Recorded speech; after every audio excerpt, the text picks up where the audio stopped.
Hi everyone, so today we're going to be talking about reconstructing rotator cuff tears with a polymer graft and mesenchymal stem cell differentiation.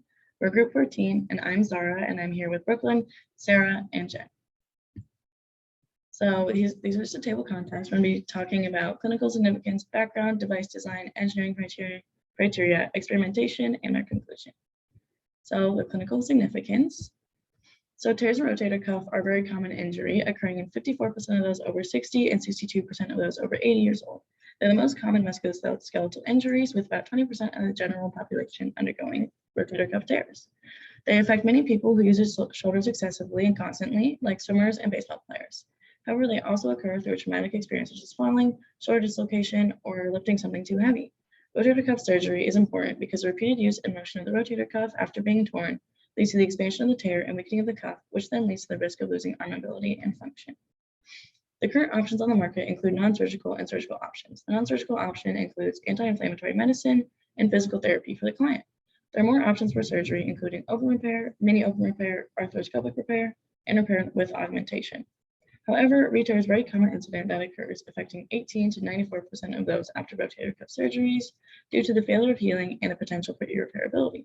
Our product is more beneficial to the client because it facilitates healing through differentiation from human mesenchymal stem cells into tenocytes. This helps to promote regrowth and provide support to the tendon, which reduces the probability of a re-tear. The overall engineering need of our product is a scaffold to provide long-term support to the rotator cuff during and after healing in middle-aged to senior patients in order to treat the initial injury and prevent re-injury. Now we're going to go into the background of the anatomy of the rotator cuff. The rotator cuff is a group of muscles that are located in the shoulder which aid in mobility and stability. The muscles making up the rotator cuff are the subscapularis, the infraspinatus, supraspinatus, and the teres minor.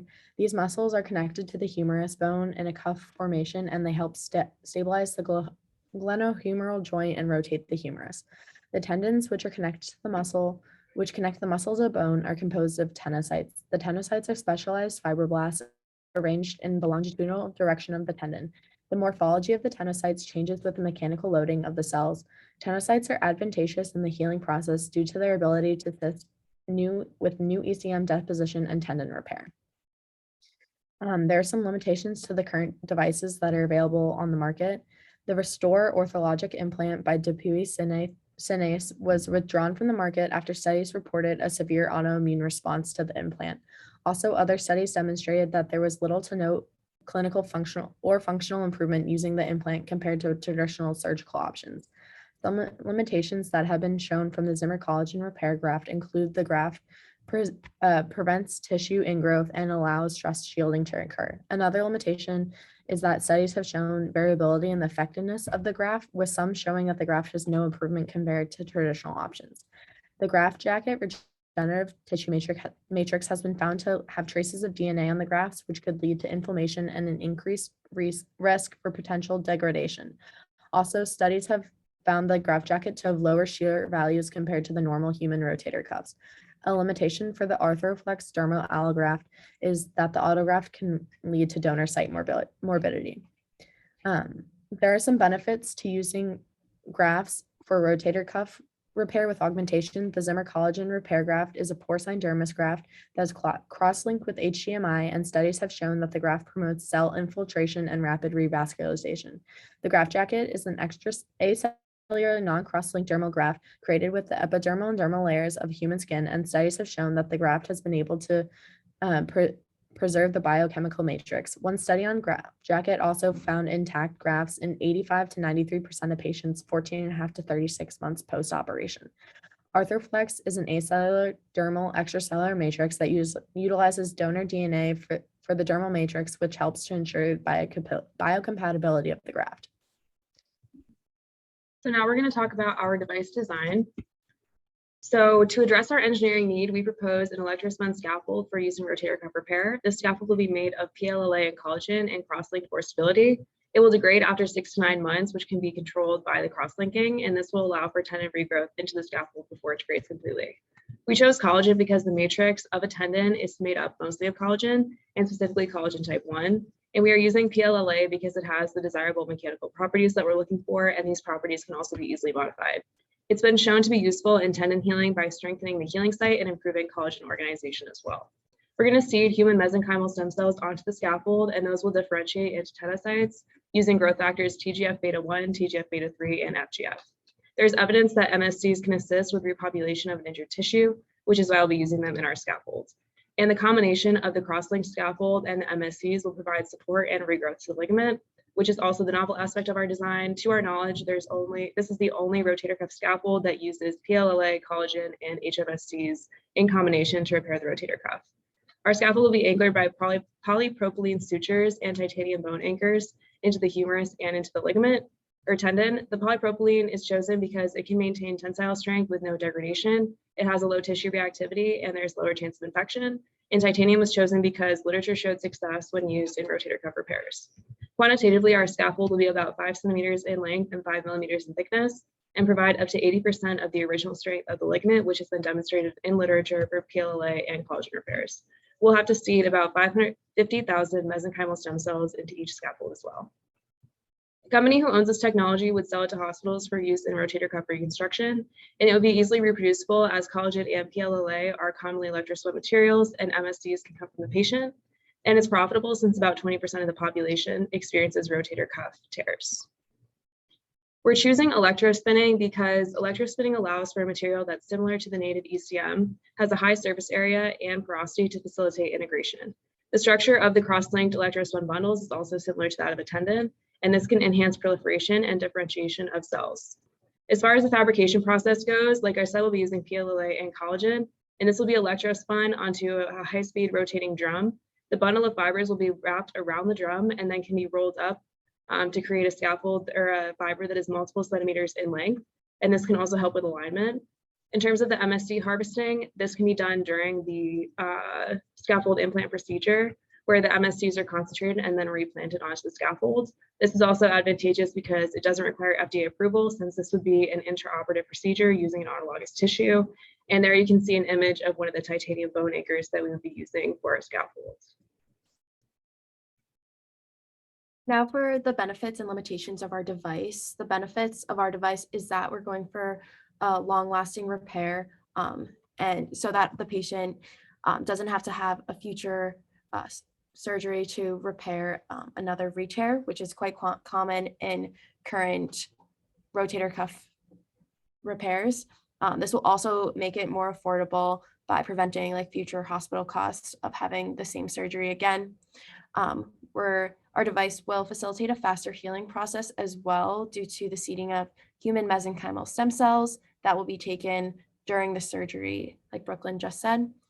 The limitations of our device is that we don't know yet how much cross-linking will be needed to make the PLA and collagen graft last for 9 months, but further research can be done on that. There's also the potential for differentiation into other cell types with the seeding of human mesenchymal stem cells. So here's a breakdown of our device cost. Below are the materials, PLA and collagen, polypropylene sutures, and titanium bone anchors, as well as the processing cost of human mesenchymal stem cells, leading the total cost to be about $3,420. Here's a chart comparing our device with the competitor devices on the market based on different design criteria, such as longevity of the graft, the ability of the graft to promote rapid revascularization, if the graft is composed of autologous material, and if the graft encourages tissue ingrowth. So now we're going to talk about the engineering criteria. So the most important design objectives is that it's a biocompatible device to not produce an adverse immune response. We want to make sure that this device is long lasting to decrease recovery time and prevent a re-tear, as well as be able to withstand a high tensile strength so that it strengthens the rotator cuff tendon, and also be flexible enough so that it doesn't impede the patient's shoulder mechanisms or mobility in the future.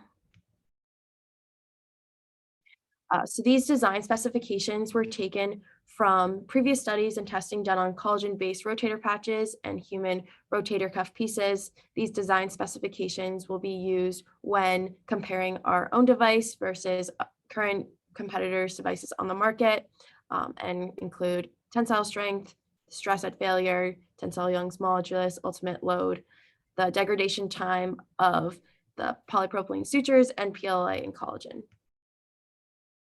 So next we're going to talk about the experimentation that we would do on our scaffold. So the first test that we would do is a stress test to determine if the material used for the graft can withstand loads of the constant movement of a shoulder.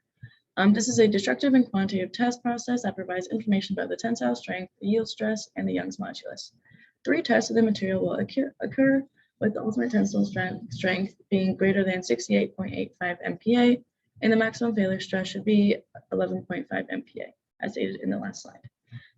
Next, we would do a cytotoxicity test to determine whether the device will cause cell death due to leaching of toxic substances or from direct contact.